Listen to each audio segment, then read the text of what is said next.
Hi, welcome to AFTV. I got Robbie with me. A 4-0 win against Wigan in the 4th round of the FA Cup. Where do you look at it? Glass half full, glass half empty? Is it? It's only Wigan. Calm down. Or do you say confidence for Eze, confidence for these players, Norgards, like that? Because some fans, we always want to watch long. Chill out. It's only Wigan. That's what we got told. Which is what everyone's bound to say, because it is only Wigan. You know what I mean? But I thought it was a very. If you're Mikel Arteta, today's been the perfect day. You've been able to rest all your top players, no Declan Rice, you know what I mean, players like that have been able to just chill out, right? And you got the game won at half time. That means that even in the second half, players haven't had to exert themselves. I would have liked to see more goals in the second half, but somebody said it earlier, whether you win 7-0, 10-0, 4-0, you're still through to the next round. You know what I mean? So you don't really, your job's done, isn't it? Once 4-0 in the Premier League, this job done in the first half, let alone, you know, you're playing a team from League One, you know what I mean? So it was a perfect day for him. Almost you know what perfect. Calafiori going out of the warm-up is a bit a bit of a concern. We need to look, I think Arsenal need to stop warm-ups. No more warm-ups, right? We just come out and play, you know what I mean? No, you know football well like that. How many more players are going to get injured in a warm-up, man? It was Calafiori, Saka, Saliba. Seriously, man. Honestly, the amount of play. Maybe they should announce announce the team as we're about to go out on the pitch. Right. You know what I mean? Cause you don't know if I mean, you get in the team and you're thinking. Because I sat down, I'm with my kids watching the game, and I'm like, hold on, what's Saka doing? I go, that's not Saka. And my son goes, no, it's Saka, Dad. It's Saka.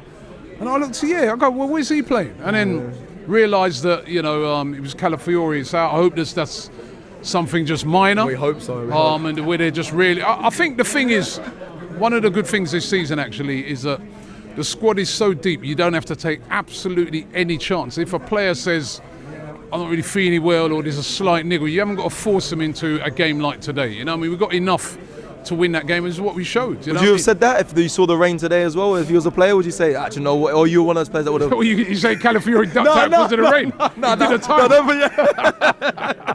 No, but you're right though. The warm-up, it seems like it keeps happening. Players it does, but I do feel that there's extra caution this season because you've got enough players. You've got a great squad. You know what I mean? It's not worth risking it. No, absolutely no point in risking it whatsoever, especially with the games that are coming up. You know what I mean? You've got that game on Wednesday against Wolves, must-win game. You've got Tottenham, must-win game. Yeah. So no point in risking it. And as I said, it was a perfect day for Mikel Arteta. He couldn't have hoped for a better tie than Wigan at home. You couldn't have hoped for a better tie than this. You know what I mean? You could have got Liverpool away or something like that. You couldn't have asked for anything better with the 2 games that we got coming up. And on top of that, Wigan had to play today as well.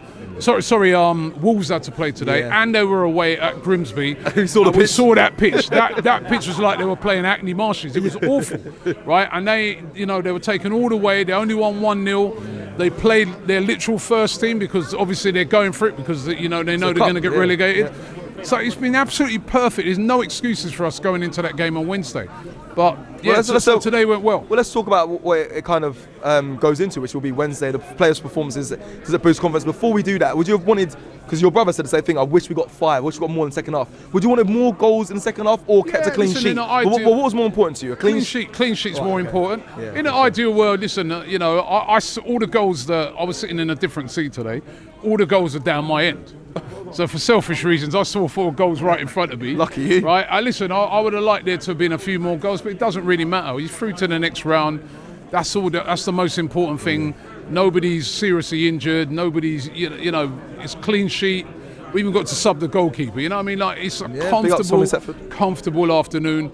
And that was the main thing, and certain players as well had a good performance. I mean, Eze. Let's talk. Eze getting 2 assists today. I mean, 2 great assists as well. People have been on him for saying where's the performances. Brentford got subbed at half time today though, and it was a great response, isn't it? It's a great response to being subbed at half time. I know people are going to say it's only Wigan, but I thought he was unbelievable today. Those 2 passes, the 2 assists, is what we've seen at Eze over the years. Is what we know he's capable of.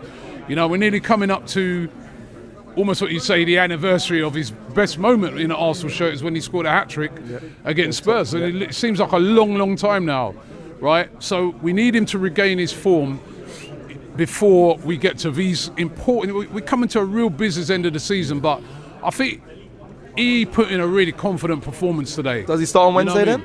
Yeah, I'd start him on Wednesday. You know what I mean? Odegaard's been out. Yeah, I mean, if I'm the manager, I'm going to him and saying, I want to see that on Wednesday. You know what I mean? It'd be much more difficult. You know what I mean? It's a Premier League team. There's better players. There's less space, less room. But I was really encouraged with his performance today. You could see he was trying to get a goal as well. Yeah. I thought all round that was a really accomplished performance by him, and it was really good to see. You know what I mean? That's the Eze that we know.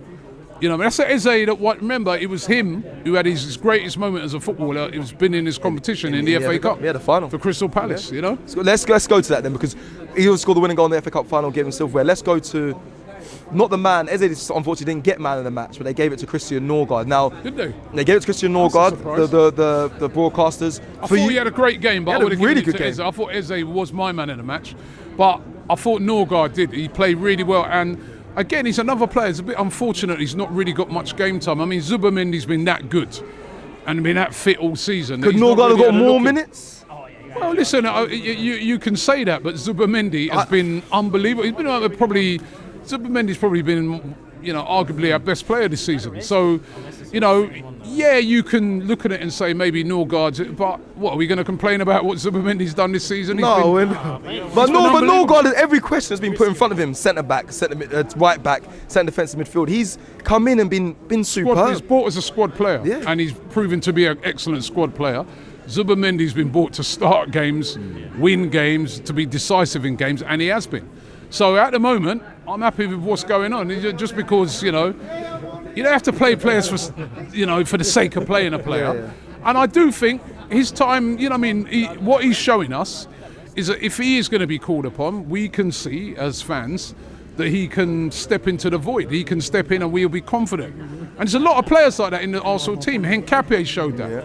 He showed that he can come, step in, because Calafiori at the start of the season was arguably our best player. Yeah, agreed. And he's been so injured recently, but Nketiah's coming. I thought even like, for instance, the other night against Brentford, he's probably the best player on it. He was brilliant. Yeah. So, it's about these players stepping up when they're called upon. But Norgard certainly, he was very unlucky, like you said, not to be starting a lot of games. He's just unfortunate that the guy in front of him has been so good. Yeah, and I know we're going to do player ratings, so make sure you look out for that. But Bukayo Saka, you like him in that role, that kind of free? He's in the midfield, free role, getting on the ball. Yeah, I was trying to work out where he was playing, man. He just had a free role while he was playing everywhere. You want to see more of that, or do you think it's not going to happen, obviously, considering we've got Rice? I still think, when the other guys come back in, he'll be back out on the right, and I think that's the right thing. But I think today was about him playing, isn't it? Getting minutes, getting a lot of the ball, and I thought he had a good game as well. And it was good to see him back. Again, another player that's going to be important for the second part of this season. This part of the season now is serious now. Big games, man, big pressure. And Saka's one of those players who can handle pressure. He's been used to this. He's an England international. So he's going to be a very important player in the second half of this season. Very, very important. Let me do 3 questions just to close. Favourite goal out of the 4? Ooh, I like the Madueke finish. Like the Thierry slot in the corner? Yeah, I love the pass, and I love the way he was just, we often criticise him for not being composed enough. That was great composure for that finish. And Madueke, last few games now, he's scoring goals. He's like keeping some of the haters a bit quiet. Yeah. Listen, I'm looking at the moment. I'm thinking so far it's looking a good signing. I remember when we signed him, all these Chelsea fans were, saying to me, hey, Robbie, almost like mocking the signing.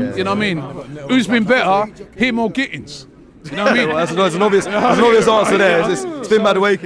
It's the same money. So, I think he's doing a great job. Okay, next question then. Obviously, got to test my knowledge here. Who would you want in the next round out of the non-Premier League teams? I think it's Norwich. Mansfield. Mansfield here. I know, no disrespect. That was an incredible result by Mansfield yesterday. I did watch the highlights of that game. Burnley should have been about 4 or 5 up in the first. They missed so many chances. Mansfield did well to get through. If we can get Mansfield at home, I think with all the games we got coming up, and the amount of we need the luck for the draw. The last thing we want tomorrow, right, is like City, Liverpool away, Newcastle away. Those are the last games. I mean, anybody at home, Sunderland away, you can get that as well. Imagine. They don't want none of those. Anybody really at home, but if you could get obviously a Mansfield, a Norwich, any of those teams, no disrespect to them, at home, then you have the chance to rotate and, you have the big guns on the bench Whereas away from home, it's a lot more techie, isn't it? Yeah, and then finally, just quickly before we go then, happy with how Arteta's doing so far. He's through the Champions League, top of the Premier League, Champions League was top of that, through to around the FA Cup, obviously with 4-0 win in a final. Some fans won't be saying that, they'll be getting angry at certain performances, obviously dropping points at the draw at Brentford, but are you kind of standing with a level head and saying, guys, look where we are, just enjoy the journey? So far, listen, he needs to win something this season, 100%. We all know that. He needs to get us over the line, right? But so far, how can you argue with what we're doing? We're in 4 competitions, right? And we're probably favourites for this. Yeah. We're probably favourites for the league. We're favourites for just about for the Carabao Cup, I guess. You know what I mean? Like, and I heard people saying, well, with the record that we've had in the Champions League, we're the favourites. Now, favourites don't mean you win it. Of course. He's got to get us over the line in something. You know what I mean? I think specifically the league is the big one for me. But I'm still relaxed. We're having a great season, you know what I mean? And he's a very good manager. I really want to see him get over the line in some of these competitions, because I know this guy is a top manager. But if he doesn't, people are going to be, you know. But he's a top manager. Look at the moment. Where we are, yeah. You got clubs sacking managers and they don't even know who to turn to because there's no managers out there. What managers are at? Look, who's Igor Tudor is who they've gone. Yeah, Tottenham. Tottenham have gone for, right? You know, you know what I mean. You got all these clubs that you know what I mean. Like, they're sacking managers and they don't know who to get, or we have to wait till the end of the season. We have some people arguing, moaning about our manager. We have a very good manager, but I do understand it. He has to win something. Thank you. Travelling to away games has never been easier, especially with Rocket Mobile. Unlimited data, unlimited everything in the UK. When you leave the UK, it's 20 gig of roaming data. Life is very easy. £16 a month, no hassle. How you doing, You're doing all right? And this is what you get in Europe. Hello. Tony Ellis! Come on, Thank you so much. Lee, you're the man.